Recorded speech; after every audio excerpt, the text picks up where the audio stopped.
ang pesado na ang ating manok. Nilabas na ang kanyang sariling mantika. Maglalagay na ako ng beef pork cubes. Yan. And then, ihalo ko na o ilagay ko na ang beans at carrots. Ginisa lang po ito. Hindi tayo magsasabaw. Ginisa ko ito sa bawang sibuyas, konting paminta at konting asin. And nilagyan ko na ng cubes, 2 cubes. Ayan. And then maglalagay ako ng oyster sauce. Ayan, nilagyan ko na ng oyster sauce. Haluin na natin. Para well mix, combined na ang ating pampalasa sa gulay. Half cook ko lang, and then ilagay na natin ang repolyo at pechay bagyo, pati na rin ang tokwa.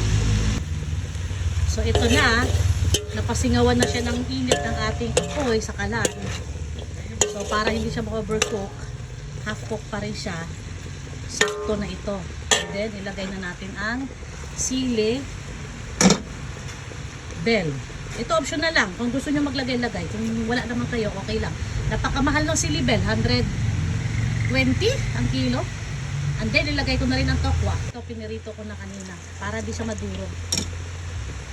Pwede rin ilagay na hindi pinirito, kaso lang nadudurog siya. So mga 5 minutes lang, ilagay na rin natin ang pechay bagyo at repolyo. Habang nagigisa ako ng bagyo beans, ito naman, pinapamantika ko naman ang taba at laman ng baboy.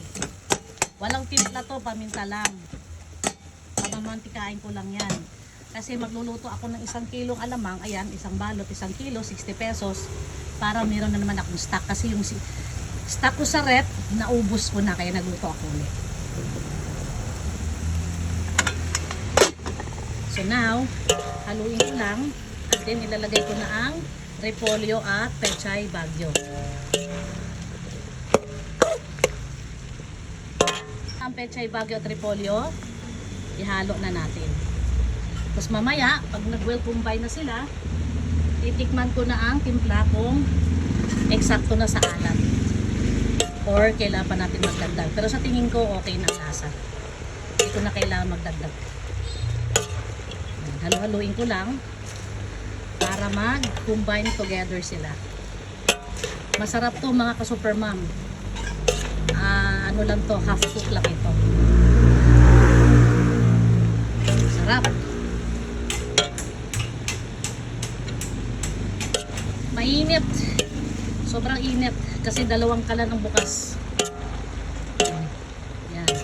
Ngayon, para maluto ang repolyo, kasi mabilis lang naman to maluto, tatakpan natin. Ito na mga ka-super mom, luto ng ating ginisang beans or mixed gulay. Yan, sarap. Okay na ang kalat. Tamang tama lang. Hindi siya maadat, hindi rin matabang. So, itong 1 kawa na to, lunch and dinner na namin to mga ka-super mom. Kaya tipid sa gas, tipid sa pagod, tipid sa panahon. Thank you for watching!